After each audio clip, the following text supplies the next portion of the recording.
Floricanto presenta.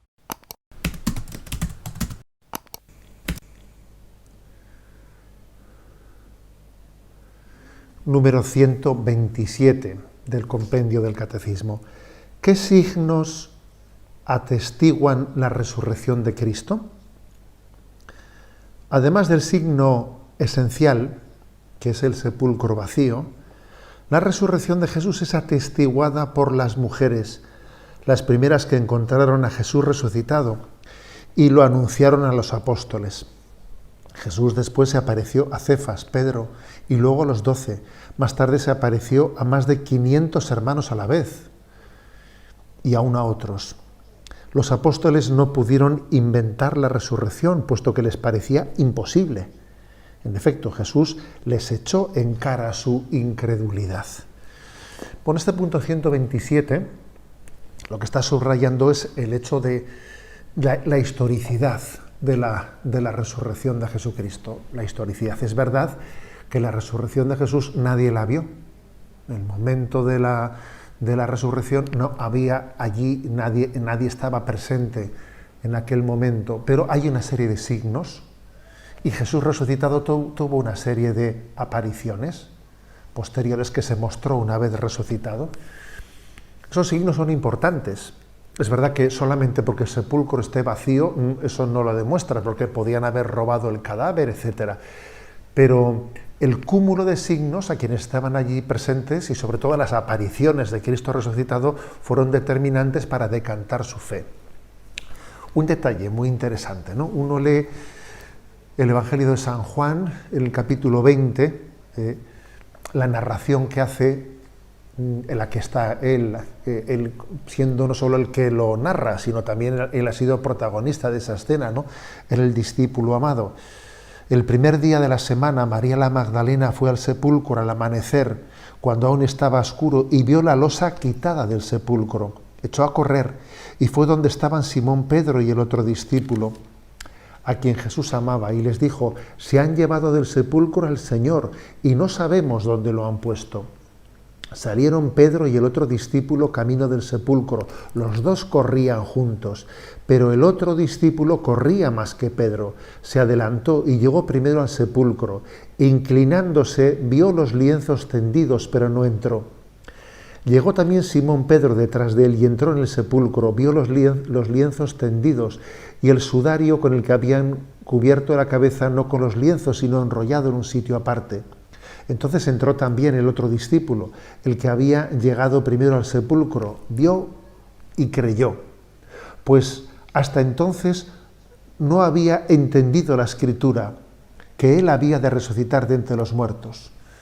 Es decir, para Juan, ver aquellos signos,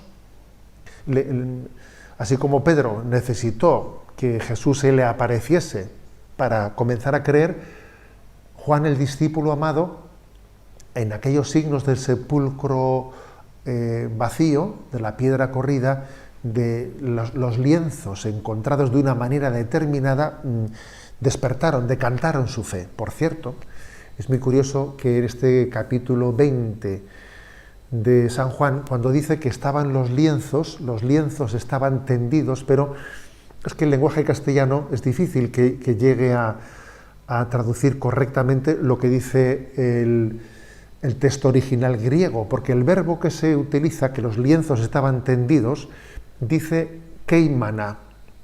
Keimana es un verbo que significa deshinchados. Por ejemplo, cuando una abeja, ¿no?, pues nos pega un picotazo y se hincha el brazo, ese deshinchamiento, cuando después poco a poco vuelve a su ser el brazo, se designa con ese verbo, keimana.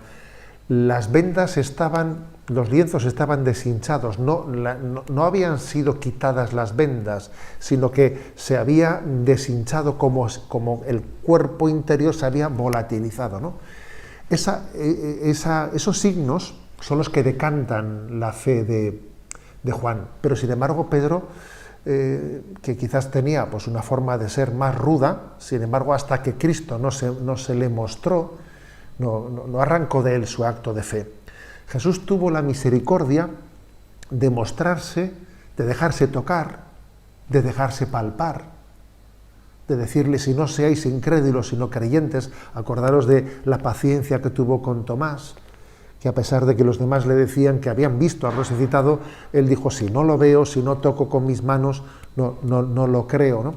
Jesús tiene la misericordia de ponerse a nuestro nivel, a nuestras entendederas, ¿no?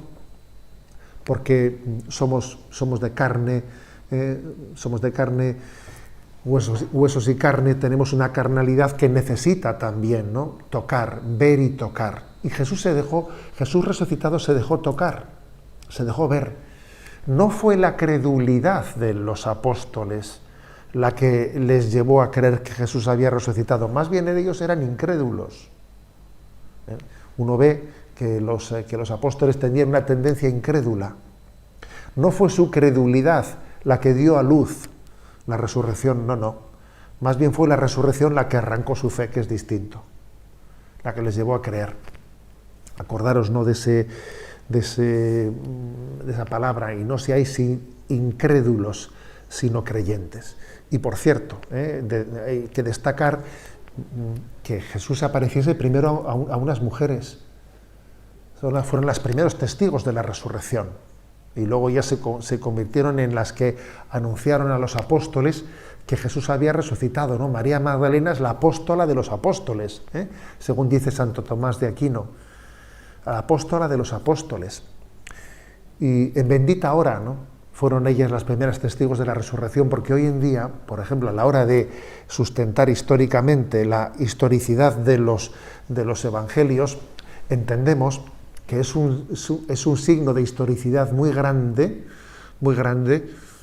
el que los evangelios relaten que los primeros testigos de la resurrección fueron unas mujeres, porque bien sabemos que en el mundo judío la testificación de una mujer no tenía valor legal, y desde luego, si alguien hubiese inventado la resurrección de Jesucristo, si un grupo de varones hubiesen inventado la resurrección de Jesucristo, lo último que se les hubiese ocurrido era poner a unas mujeres como testigos de la resurrección, porque hubiese sido su desprestigio. Luego, fijaros, hoy en día, ¿no?, los estudiosos críticos del Evangelio encuentran en ese detalle, pues, un criterio de veracidad histórica. Verdaderamente aquello aconteció, de lo contrario es impensable que los evangelistas hubiesen puesto a unas mujeres, ¿no?, como testigos de ese episodio. Benditas mujeres, ¿no?, que fueron testigos del resucitado y que transmitieron a los apóstoles esa gran noticia para que luego los apóstoles se constituyesen, ¿no?, en testigos de la resurrección ante el mundo.